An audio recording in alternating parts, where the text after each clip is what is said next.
on Democracy Now! I'm Amy Goodman with Juan Gonzalez.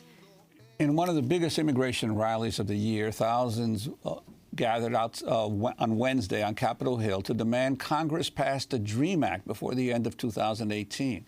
Activists say Democrats could use their leverage to include the measure in the year-end government spending bill and want them to demand a clean DREAM Act without concessions on funding for the border wall or enhanced border security. Since President Trump announced he was ending the Deferred Action for Childhood Arrivals program known as DACA in September, nearly 1,200 immigrants have lost their legal status. This includes parents of thousands of U.S. citizen children. 11-year-old Jasmine spoke Wednesday. My mommy is a dreamer. I'm very terrified. I don't want to lose her. On December 22nd, she will not have her DACA status anymore, and she will be at risk of a deportation. If Congress doesn't take action now, I won't have my mommy for the holidays. About 100 people arrested in an act of civil disobedience at Wednesday's protests, including our next guest, Illinois Congressman Luis Gutierrez, Democrat of Illinois, member of the Judiciary Committee and co-chair of the Immigration Task Force of the Congressional Hispanic Caucus. Last month, he announced he will not seek re-election next year after 13 terms in the House. Congressmember Gutierrez, welcome back to Democracy Now! Tell us why you were arrested and why you're not returning to Congress, or at least running for your 14th term. Sure. Look, it's been 25 years in Congress. I think at age 64, I got a last chapter. I want to make sure that I live it as fully and as engaged with the American people as possible. And so I'm not going to seek re-election. But look, Amy, it was pretty easy once a wonderful public service community organizer named Jesus Garcia and I talked, and he said he was ready and willing to seek the nomination, and he comes tested and ready. As you know, he is a leader, a lieutenant in the Bernie Sanders revolution to make America a more just and safer place for all of us to live in. And so I'm just excited about him entering the halls of Congress. So that was first. There was a clear replacement that I know can not only do what I have done, but expand on that. That's number one. Number two, my island of Puerto Rico calls to me.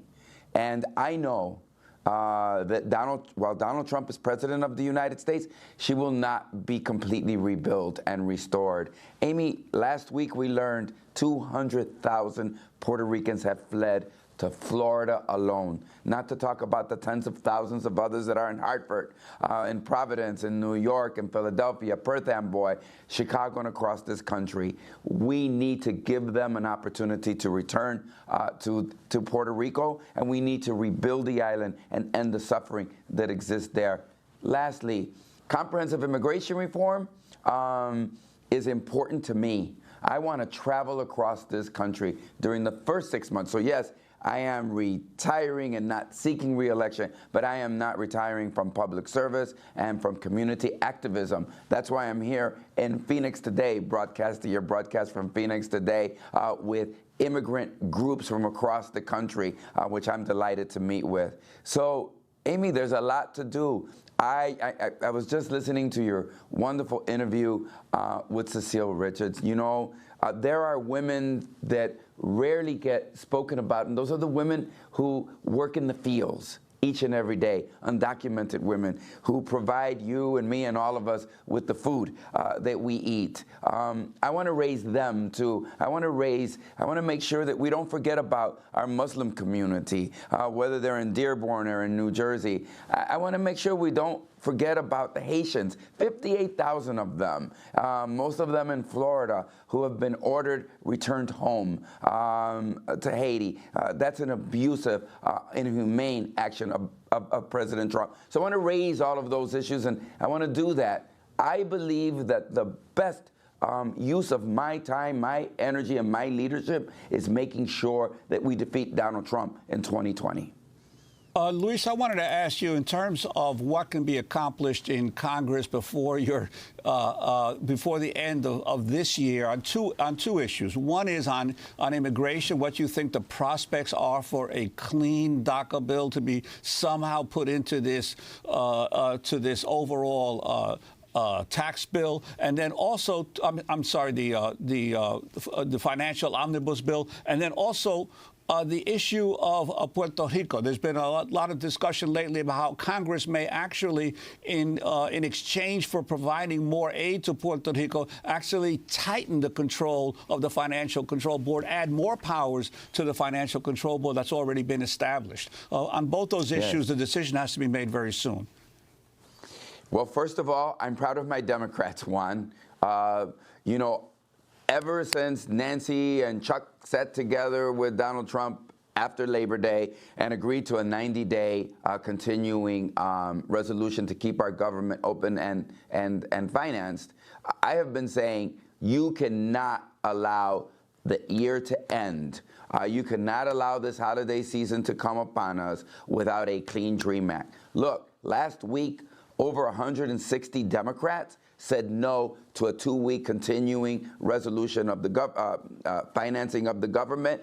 And here is principally why. Because there was no DREAM Act, not a DACA fix. DACA is broken. What we need is a replacement and a DREAM Act so that our dreamers are no longer held hostage. They are allowed green cards. They are allowed to enter. You know, most of those dreamers, a lot of those dreamers have already gone through 3 background checks.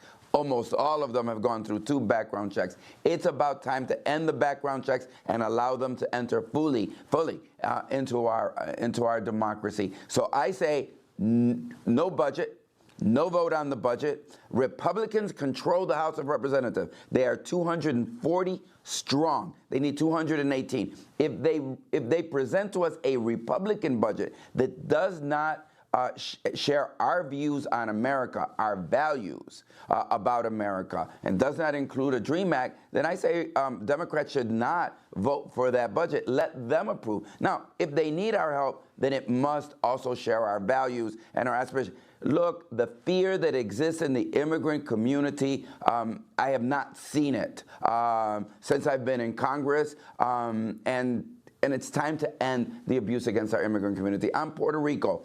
Here's what I believe. I voted against the Fiscal Control Board. I always thought it was an imposition of unelected, unaccountable people, most of whom are from the financial services industry, in order to tighten the grip around the working men and women of Puerto Rico to pay off Wall Street. So I spoke at the hearings against them having any more power. I want to make sure that we put that down payment on the rebuilding of the island of Puerto Rico. But look, it seems for me, it's so heartbreaking, Juan. On the one hand, hundreds of Puerto Ricans arrive in my city of Chicago. Thousands arrive here every day in the United States, fleeing the island of Puerto Rico. This is the richest, most powerful nation in the earth. How can it be 4 months into this, there is still half the population without electricity and hundreds of thousands without water? That is unconscionable that is happening. On the other hand, 122 dreamers lose their work permit every day.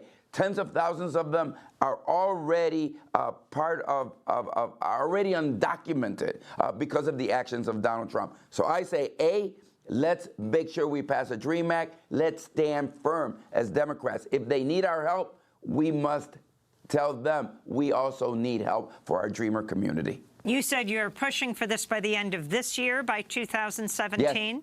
Yes. Do you see any prospects that's possible? And are you weighing running for higher office, like President of the United States?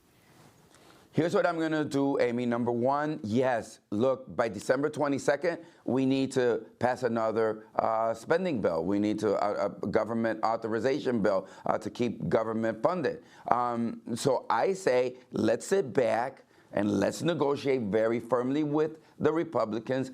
Amy, if you recall, this funding bill that we're operating under, the one that we operated under until last week, 90 Republicans voted against continuing keeping the government open, raising the debt ceiling, even for Harvey relief, 90 Republicans voted against that in September. Yes, they are a majority of 240, but they are a dysfunctional majority. 90 of them don't clearly believe that government has any principal role in our life, and many of them came to Washington, D.C. to destroy the government and to stop it from operating. So I say, if you do not have the 218 votes and need our help, this is our time for standing tall and standing for justice and standing for our immigrant community. No more just talking by the Democrats about how much they love immigrants. It's time to stand up for immigrants through your actions. And here's what I'm going to do. I'm here at an immigrant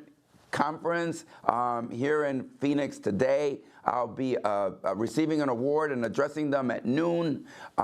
What I want to do is I want to travel to Georgia and to Alabama and, yes, to Florida and meet with farm workers and listen to their stories and what it is we should be doing as a Democratic Party. I want to also listen to Muslims and across this country, listen to them and hear their story. I want to raise the issue of Haitians. So what I want to do is take those groups that are under attack by this president, visit with them, talk to them, and if it is viable to run for president of the United States, and that is the best way I can raise their issues and make sure that the Democratic Party is engaged in those communities, I will do that. Congressman Luis Gutierrez, Democrat of Illinois. This is Democracy Now! I'm Amy Goodman with Juan Gonzalez.